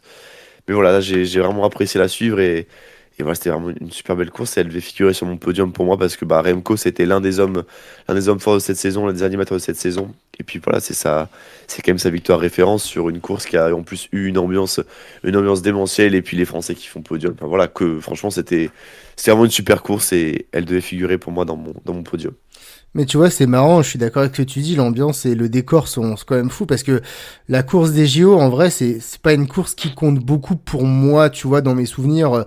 Enfin, tu Mm. vois, 2016, je l'avais Oui, même pas vu en direct, mais bon, être champion olympique pour moi, c'est pas au niveau d'être champion du monde et c'est pas une course bah non. que je vais attendre dans l'année, tu vois. Je suis très content si je peux l'avoir, mais tu vois, celle de la victoire de Carapace et tout, je m'en souviens parce que c'était il y a pas longtemps, mais moyen quand même. Celle de Van Avermaet, c'est déjà un petit peu oublié. Et puis avant, tu remontes à c'est Mm. Vinokourov, je crois, qui avait gagné à Vinokourov, ouais. Londres. Avant, t'avais Samuel Sanchez à Pékin, mais tu vois, ça m'a Mm. jamais énormément marqué. Alors, je me souviens bien de Bettini en 2004 parce que c'était une des seules que j'avais vraiment regardé.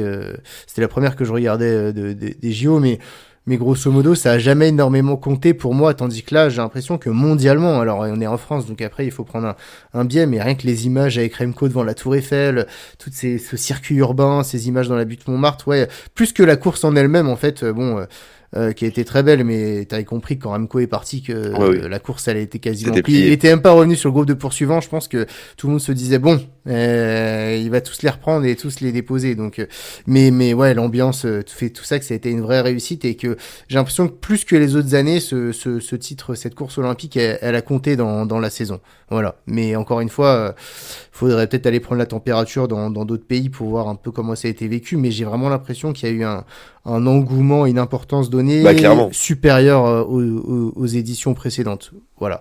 Ouais. Mais du coup, je comprends totalement pour ça sur ton podium. C'est une image iconique de l'année. Et puis c'est pas Nils Pollitt aussi qui rentre dans un bar pour Ah aller aux ouais, si, c'est toilettes là? vrai, c'est vrai, c'est Ah vrai. mais Grosse ambiance l'image après, était ouais. complètement folle. Mais oui, Ouais, ouais, c'était complètement fou. En c'est pleine clair. course, il fait ça, c'était dingue, c'était complètement dingue. C'est clair. Et bah écoute, t'en as parlé tout à l'heure. Moi, je l'ai mis ici. C'est les mondiaux de cyclisme que j'ai mis en troisième position. Alors, je mets pas seulement la course, même si évidemment la course de Pogacar a été la tête de gondole de ces mondiaux, hein, mais je mets l'ensemble de la semaine puisque je crois que c'est la première fois que je regardais toutes les courses des mondiaux. J'ai même regardé les courses juniors, j'ai même regardé les courses espoirs, les courses femmes, etc. Et en fait, c'était trop bien. C'était trop bien. Je sais pas si t'avais regardé les autres courses. J'avais Ça te parle regardé. plus. Moi, Non, j'avais. et vraiment, d'habitude, je regarde pas.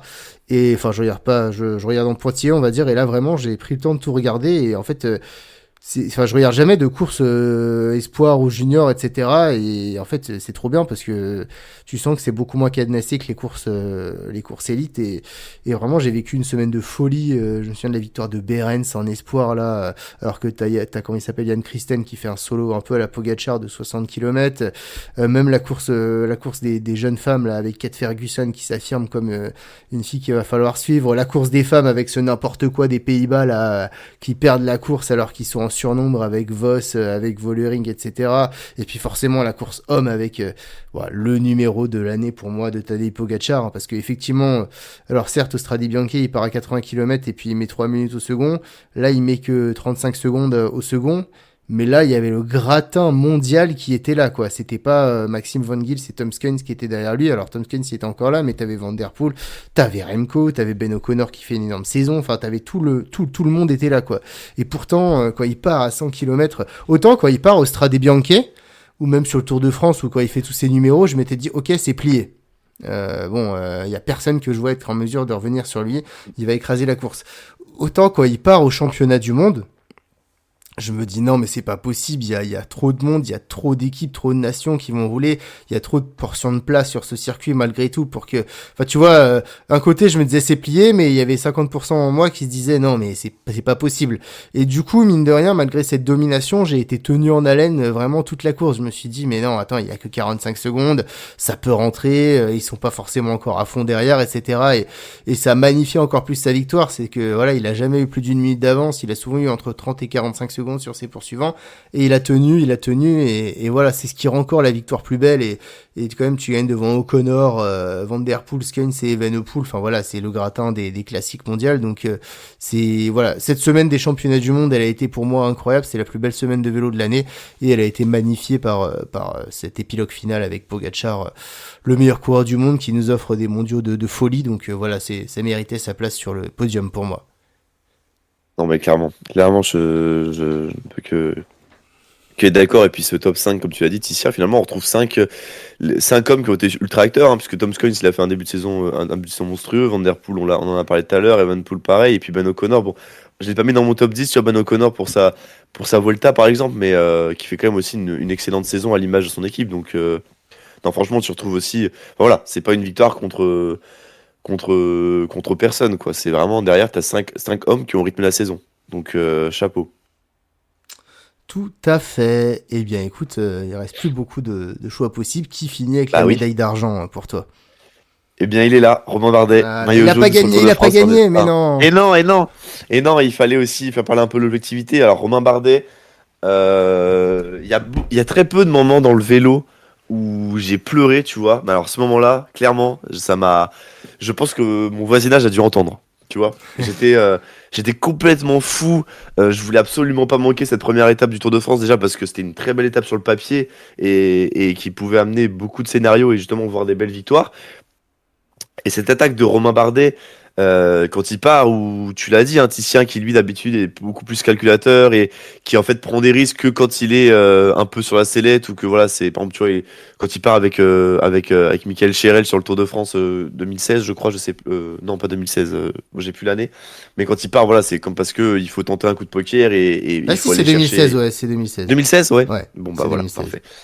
Où il part, voilà, c'était clairement pour jouer quelque chose. Mais là, tu vois, il a couru beaucoup plus libéré. Moi, je l'ai senti cette saison, Romain Bardet, prendre beaucoup plus de plaisir et pas forcément trouver du plaisir dans le résultat, mais trouver du plaisir dans la façon de courir et la façon d'aborder les courses beaucoup plus sereinement. Et là, sur cette étape 1 du Tour de France, bah, on n'attend pas du tout Romain Bardet pour aller chercher un maillot jaune. On l'attend pas, Romain Pas du Bardet. On tout, se dit, alors j'avoue. c'est une victoire d'étape, c'est le spectacle quand on va passer dans le Puy-de-Dôme, etc. Mais on l'attend pas du tout sur cette première étape. Et quand il part, et puis qu'il y a mince, oh purée, Vandenbroek, c'est ça? Frank Vandenbroek, ouais, c'est ça. Frank Vandenbroek, merci. Qui est là avec lui, et qu'on se dit, bah attends, bah, pourquoi pas en fait. Et le peloton qui derrière tente de revenir, parce que derrière tout le monde, hein, tous ceux qui ont coché cette étape, ils peuvent encore y croire, hein. Romain Bardet, c'est pas un excellent rouleur du tout.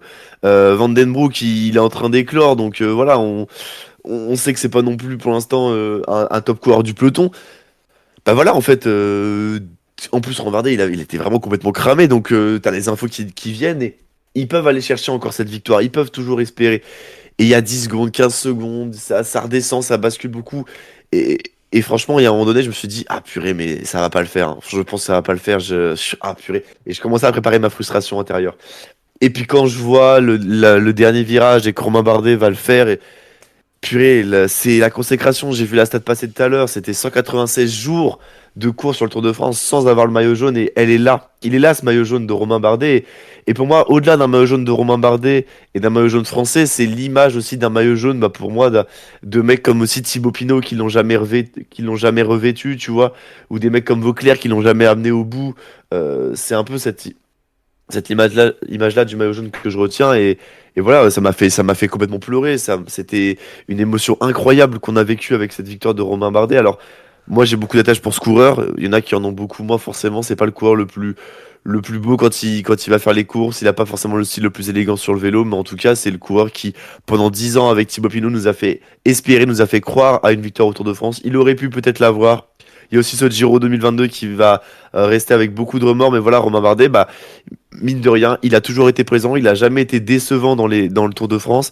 Il a toujours été bien placé. Il a dû faire face à une équipe Sky beaucoup trop forte. Il a fait face aussi enfin, il a plutôt fait avec une équipe qui n'était pas forcément l'équipe la plus préparée pour le Tour de France, mais il a toujours fait avec ses armes, il a toujours fait avec ses capacités. Il a eu des belles victoires, on se souvient de Péragude aussi, devant Froome, devant Harou, etc. Et voilà, pour moi, c'est le Tour de France qui remercie Romain Bardet avec ce maillot jaune qu'il a été chercher. Et c'est mérité. Et merci pour les émotions, Romain Bardet. Merci pour tout ce que vous avez amené au Tour de France et au cyclisme français durant les 10 dernières années. Je n'aurais pas pu faire plus bel hommage, donc voilà, très très bien. J'ai hâte d'entendre ton premier, parce que là, faut pas l'avoir mis en premier quand même. Non, mais voilà, Bah, ouais. t'as raison. Écoute, moi en deuxième, alors j'ai beaucoup hésité. Mon deuxième, j'avais initialement mis en premier, et puis j'avais envie de finir le top 10 avec une note plutôt positive, donc je l'ai mis finalement en deuxième position. Pour moi, un moment très fort de la saison qui m'a marqué, c'est cette double chute, j'ai envie de dire, la chute d'à travers la Flandre. Avec ce Ok. strike, Jasper Stuyven, Wout van Aert, Mats Pedersen, enfin grosso modo tous les adversaires de Van Der Mm. Poel, mais tous, hein, sans exception, Girmay également, enfin voilà, tous qui tombent et qui se prennent un strike sur à travers les Flandres, couplé à une semaine plus tard, bah une chute qui a façonné également alors t'as cette chute à travers les Flandres qui a façonné la saison des Flandriennes, et puis t'as cette chute ensuite du Pays Basque qui a façonné une grande partie à la fois des classiques ardennaises et bah, du reste de la saison, même du Tour de France. Cette chute du Tour du Pays Basque qui élimine en même temps Jonas Vingegaard, Primoz Roglic et Remco Evenepoel, les trois principaux adversaires de Tadej Pogačar sur le Tour de France. Enfin, je me dis, c'est deux énormes chutes à une semaine d'intervalle, où grosso modo, t'as tout le monde qui tombe et ça laisse à chaque fois le terrain libre à Mathieu Van Der Poel sur ses classiques, et c'est pour ça aussi qu'il a une adversité qui était moins forte, puisque des mecs comme Stuyven, comme Girmay ou comme Van Aert ont tout simplement pas pu participer à ces courses, et puis un mec comme Mats Pedersen y a participé mais diminué. Et puis pareil, hein, sur la chute du Pays Basque, les classiques ardennaises, elles ont été du coup notamment Liège-Bastogne-Liège, voilà, Pogačar a été sans adversaire. C'est aussi pour ça que sur une Flèche Wallonne ou sur une Amstel, on n'a pas eu non plus les plus gros noms du peloton qui ont pas pu être là. Et puis également derrière, ça a forcément joué sur le Tour de France, hein, puisque surtout Jonas Vingegaard, qui a été le principal adversaire de Pogačar, qui a été le plus touché sur cette chute, alors il est revenu à un excellent niveau.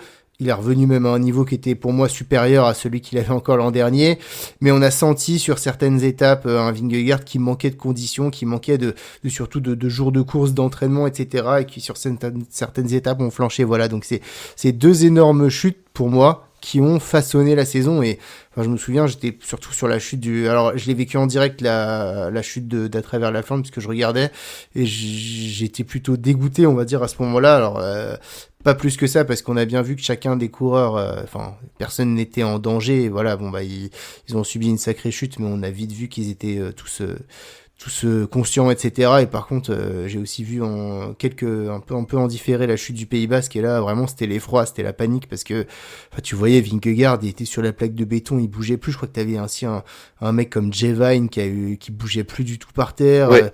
T'as Remco, et puis tu vois tous les grands favoris qui sont tous à terre, tous qui abandonnent, et t'es dégoûté, parce que j'ai l'impression que depuis de nombreuses années maintenant, on est privé de grands duels ou de grandes batailles. L'année d'avant, Pogačar qui tombe sur Liège, on n'a pas de bataille avec Remco. Enfin voilà. Et puis Pogačar également, qui est moins fort au Tour l'année d'avant, puisqu'il a sa chute et il peut pas être au même niveau que Vingegaard. Donc j'étais hyper dégoûté, j'étais triste et j'étais inquiet. Et pour moi, ces deux grosses chutes, et surtout celle du Pays Basque, elles ont entre guillemets façonné la saison, remodelé la saison, etc. Donc et puis voilà, elle montre le danger également auquel font face les coureurs. Donc pour moi, je voulais pas le mettre en premier, mais c'est vraiment, ça m'a marqué dans cette saison, quoi. C'était vraiment pour moi un peu des moments pivots de la saison des classiques et de la saison des grands tours. Donc pour moi, c'est pour ça que je les ai mis aussi haut. Ouais, je comprends. J'y ai pensé à ces deux chutes, mais j'avais pas forcément envie de parler d'un moment un peu tragique, mais ça a clairement rythmé toute la saison, ça c'est clair. Ça a rythmé les Flandriennes d'un côté, donc le début de saison, et puis derrière, tout ce côté le Grand Tour avec Vingegaard, Evenepoel, etc. Mais clairement, c'était pas des images très très belles à voir, et ça a eu un impact majeur dans la saison, donc je comprends clairement que tu le mettes à cette position. C'est complètement logique. Eh bien, écoute, quel est ton moment marquant de la saison 2024? Bah, en vrai, j'ai un peu triché, mais j'ai mis la saison de Pogacar au global, Ok, en fait. ouais, je m'en doutais. J'ai un peu triché là-dessus parce que, en fait, j'ai vu quelque chose passer hier. Tu vois, c'était le journal L'équipe qui citait les champions des champions et qui avait mis Léon Marchand en champion des champions. Ouais, j'ai vu, ouais. Et, et j'ai regardé les commentaires et il y a des gens qui faisaient ouais, vous parlez de Pogacar, machin, machin, mais il faut relativiser, machin. Et je me suis dit, mais attendez, mais je pense Ah qu'on non, se il n'y a pas mesure de pas relativiser, ouais. vraiment. Je pense qu'on mesure absolument pas ce que vient de faire Tadej Pogacar. C'est-à-dire que oui, on est habitué à que Pogacar gagne des courses. Oui, on est habitué à ce qu'il écrase la concurrence. Mais cette année, Pogacar, il vient potentiellement de pondre la meilleure saison de l'histoire du cyclisme. Potentiellement. Alors certes, il a eu des adversaires peut-être diminués, mais il a toujours été le plus fort. Il a gagné il a gagné l'Estrade Bianchi, il a fait la triple couronne. Enfin voilà, ça se trouve, il aurait pu s'aligner sur d'autres courses, il aurait aussi gagné. Enfin, c'est une saison mais monumentale qui claque et tout ce qu'il a fait cette saison a été incroyable. Il y a c'est 6 victoires sur le Giro, 5 victoires sur le Giro, et c'est 6 victoires sur le Tour de France, c'est 11 victoires en Grand Tour. Je pense que le nombre de gars qui ont gagné 11 victoires en Grand Tour au total, il est pas non plus très très élevé. Donc lui, il l'a fait sur une seule saison. Triple couronne, il y a plus de 20 victoires au total, 26 victoires je crois c'est au total sur la saison. Il gagne quand même un monument aussi avec le Lombardie. Euh, Enfin, voilà, que dire de plus, la saison de Tadej Pogacar, pour moi c'est le moment marquant de la saison. Enfin, c'est un global, c'est-à-dire que Pogacar il a rythmé toute la saison. La saison elle s'est pas forcément faite autour des courses, elle s'est faite autour de quelle course allait faire Tadej Pogacar. Pour moi j'ai vraiment senti la saison comme ça. Et c'était l'homme à abattre, c'était comment on doit faire pour battre Tadej Pogacar. Et je suis désolé, mais dans d'autres sports, quand il y a un mec à abattre, je pense à je sais pas, Messi, Ronaldo, je pense à Lewis Hamilton, tu vois, des gars comme ça, ou j'en sais rien, Kylian Jornet pour citer des gars comme ça. Bah, quand ça se rythme à comment on fait pour le battre, bah c'est clairement qu'il y a un truc. Et Pogacar, c'est comment on fait pour le battre. Et il a pondu la meilleure saison pour moi, la meilleure saison de l'histoire du cyclisme avec tout ça. Et ouais, mais même tu vois l'image aussi quand il compte ses victoires à la main là, tu sais, quand il arrive sous la pluie avec une tenue où il est dépareillé de partout et qui fait alors une, deux, trois, quatre, ah c'est ça, 5 victoires, c'est 5 victoires que j'ai. Et même sur le Tour de France, quand il est en train de faire son chrono et qu'il met ses mains derrière le dos là et qu'il est en full provoque, alors oui, c'est peut-être pour certains, c'est peut-être irrespectueux, etc. Mais pour moi, ça fait la légende du type. Enfin, voilà, c'est le plus fort et il n'y a rien à dire. Et pour moi, c'est. Voilà, je voyais. En fait, quand j'ai fait mon classement, je me suis dit, mais c'est en un la saison de Pogacar, c'est le moment de l'année, c'est tout ce qu'il nous a fait. Il a fait un spectacle de fou. Enfin, et chaque course était peut-être assez similaire, mais ça a toujours été différent. Et personne n'a trouvé la solution pour le battre, que ce soit les Van Der Poel, que ce soit les Evenepoel, que ce soit les Vingegaard. Certes, peut-être diminué, mais en tout cas, personne n'a trouvé la solution pour battre Pogacar. Et tu vois, le championnat du monde, on s'est dit, bah, en vrai, peut-être que les autres peuvent travailler ensemble pour essayer de l'éliminer. Et même ça n'a pas suffi. Et voilà, Pogacar a réalisé une saison qu'on verra peut-être jamais. Mais comme il faut jamais dire jamais, il a réalisé une saison qu'on verra pas avant 100 ans. Donc voilà. Mais voilà, je voulais le mettre en un et peut-être c'est triché, mais voilà. Pour moi, c'est le moment de cette saison, quoi. C'est sa saison au total. Ouais, ouais, bah j'ai pensé à ça aussi tout de suite. Hein. Je t'avoue, Bah bon ouais. bah voilà, après, t'as tout dit sur la saison de Pogacar. Du coup, j'y ai pensé, du coup, je l'ai pas mis. Bah en fait, je me doutais que t'allais le mettre aussi. Oui, Et puis en fait, en 1, j'avais vraiment envie de mettre. Alors certes, ça m'a énormément marqué, mais en 1, j'ai vraiment envie de mettre ce que je retiens. Enfin, un truc vraiment positif pour moi où j'ai kiffé. Donc c'est pour ça que voilà, j'ai un peu distillé Pogacar un peu partout, mais évidemment, sa saison, c'est ce qu'on retient le plus de l'année. Et c'est voilà, j'arrive toujours pas à y croire, c'est incroyable. Et je pense qu'il peut faire encore mieux l'année prochaine, tu vois. Je me dis que si il fait le Tour Vuelta, qu'il est encore champion du monde, parce qu'à Kigali, grosso modo, avec 4500 mètres de D+, ça va parfaitement lui convenir. ouais. Qui va Dans des claquer murs très raides. enfin, sur un Liège-Bastogne-Liège qui va venir le battre, sachant que Remco, il va revenir tard à cause de sa chute. Il peut aussi aller claquer un Milan-San Remo plus un Tour des Flandres, pour moi, et puis le Tour de Lombardie, voilà. Je pense qu'il peut encore faire mieux, tu vois. Évidemment, il faut que tout se passe bien pour lui, mais je mettrais pas ma main à couper que c'était la plus grande saison qu'il ait fait cette année. C'est assez inquiétant d'ailleurs, mais tu vois, il a annoncé qu'il allait participer au Strade Bianche là, qui va aller le battre sur les Strade Bianche. Euh, à moins d'un très très grand Mathieu Van Der Poel à ce moment-là, mais franchement, il y a beaucoup de classiques Même, tu vois, le Tour des Flandres, il l'a gagné il y a 2 ans face à Van Der Poel. Cette année, j'ai l'impression que, enfin, en tout cas, s'il est toujours sur sa même lancée que 2024, on en reparlera dans nos previews de la saison, hein, mais je pense qu'il peut faire quelque chose de gros. En tout cas, c'est sûr que la saison de Pogacar, elle est plus que marquante. Moi, écoute, j'ai mis le moment enfin, vraiment la semaine qui m'a le plus marqué de l'année. Et j'avais envie de faire un clin d'œil au cyclisme féminin. Moi, c'est le Tour de France Femmes. Alors, t'en as parlé tout à l'heure. Mais il y a tout ce que j'aime dans le cyclisme. Il y a tout ce que représente le cyclisme pour moi dans cette semaine du Tour de France Femmes. Il y a des belles victoires, il y a Niemadova qui est l'éternelle seconde, enfin celle qui gagne quasi jamais, hein, on va pas se le cacher, même si cette année elle avait gagné la Flèche Wallonne, mais Niemadova, enfin c'est vraiment cette cycliste qui est là tout le temps, tu vois, comme certains coureurs qui sont toujours là, mais qui, on sait qu'ils vont être dans les 2-3 premiers, mais qui vont jamais gagner. Tu vois, Niemanova, pour moi, c'était un peu, elle est un petit peu au-dessus, mais une sorte de coureuse un peu à la Mikel Landa, tu vois, toujours présent quasi sur les Ouais. podiums, mais qui gagnait jamais et qui remporte le Tour de France. Enfin, c'est juste incroyable. Donc, il y avait moi, c'est une coureuse que j'adore en plus, donc j'étais trop content pour elle. Il y a ça, il y a ce truc impossible qui est arrivé, qui gagne, et puis il y a cette dramaturgie, il y a cette chute. Enfin, c'est inconcevable ce qui s'est passé. T'as la leader qui est abandonnée par ses équipières, mais littéralement abandonnée. Pour moi, c'est pire qu'un moment what the fuck. J'ai pas compris, quoi. Et puis tu vois Vibus qui l'a pas attendu, qui finit dans les 15 premières de l'étape, quoi, même dans les 10 premières. Vollering, il y a personne, il y a pas d'équipière. Elles étaient où? C'est incompréhensible ce qui s'est passé.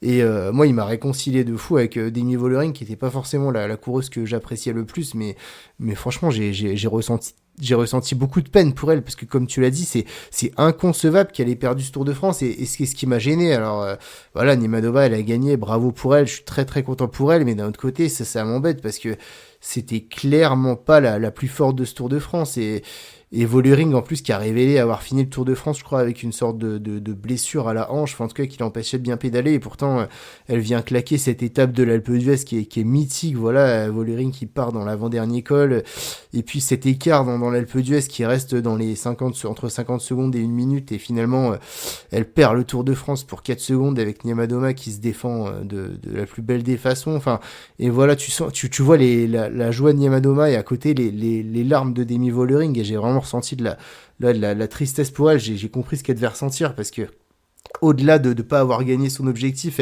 elle échoue à 4 secondes. C'est un écart, c'est rien 4 secondes. Et en plus de ça, elle a eu aucun soutien de la part de ses équipières. Il y a eu un vrai problème dans cette équipe SD Works.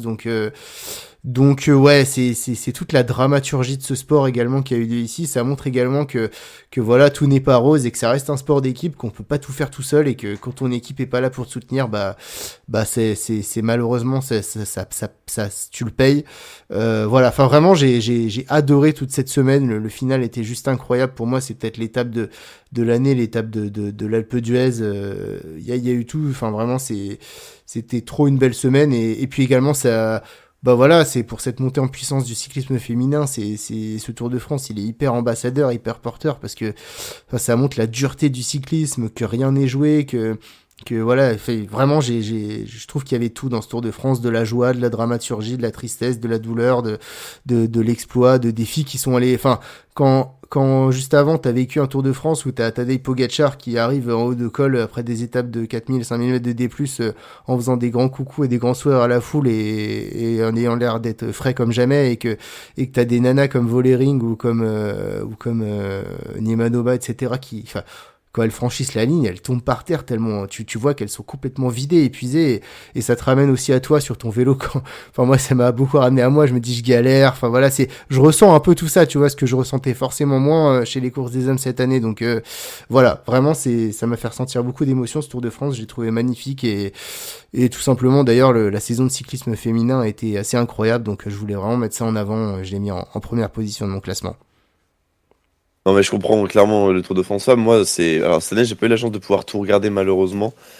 Mais c'est toujours plein d'émotions, plein de rebondissements. Et tu vois, l'année où, j'en ai parlé tout à l'heure, l'année où le Tour de France Femmes revient, et ben, je pense que facilement, tu vois, je pourrais dire que j'ai préféré regarder le Tour de France Femmes que le Tour de France Hommes. Parce que bah tu sais pas à quoi t'attendre, c'est trop bien. Il y a plein Ouais.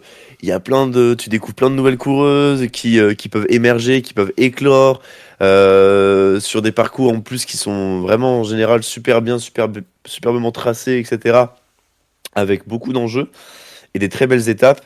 Et puis tu vois, c'est beaucoup moins ennuyeux. T'as toujours de l'action, t'as toujours du rebondissement. C'est vraiment super agréable. Et franchement, je suis très très content que le Tour de France Femmes soit revenu et soit maintenant bien installé dans la culture vélo. Et puis oui, c'est ce Tour de France-là, particulièrement avec bah voilà, l'épisode Nieva-Doma qui s'impose alors qu'elle a fait tout le temps deuxième et que c'est une coureuse remarquable et qui représente bien, je trouve, les valeurs du vélo et ce côté au bout de l'effort. Et puis ce caveau le ring qui, pour moi, tu l'as dit, Titien, est incompréhensible. Enfin, là-dessus, j'aimerais bien savoir ce qui s'est passé du côté de la SD Works. Hein, je l'ai dit tout à l'heure, mais j'espère vraiment que c'est pas de la rancœur parce que c'est. Enfin voilà quoi, genre Follering, elle repart toute seule blessée, maillot jaune. Maillot jaune, meilleure coureuse du monde qui repart toute seule blessée alors qu'elle joue la gagne Tour de France. C'est nickel. Imaginez l'image de Pogacar qui chute, qui est attendu par aucun équipier et qui perd du temps sur l'étape et qui du coup perd le Tour de France pour quelques secondes. Ouais. Inconcevable, tu vois. Ouais. Et bah écoute, je crois qu'on a fini notre classement. C'était chouette de pouvoir un peu revenir sur cette saison et de clôturer l'année de cette manière. Moi j'ai bien kiffé en tout cas. Tout à fait, ouais, ça ramène des beaux souvenirs. Et ouais, tout à fait. Bah écoutez, maintenant il va être temps de clôturer la page de cette saison 2024. Et puis de toute façon, il y a une saison. Alors, si vous êtes en train de suivre la saison de cyclocross, elle est en train de battre son plein, donc vous avez bien raison. Et puis la saison sur route, bah je crois que le Tour Down Under maintenant c'est dans une grosse vingtaine de jours, donc ça va arriver très très vite. Et puis après, à partir de là, bah ça va s'enchaîner. Donc on devrait vivre à la Tout à fois fait. chez les hommes et chez les femmes. Une très très belle saison de vélo chez les femmes également, avec les retours de Pauline Ferrand-Prévot sur la route, de Van der Breggen, etc. Donc suivez franchement les disciplines hommes et femmes parce que ça va être super. Bah écoute, en attendant, nous on va se quitter.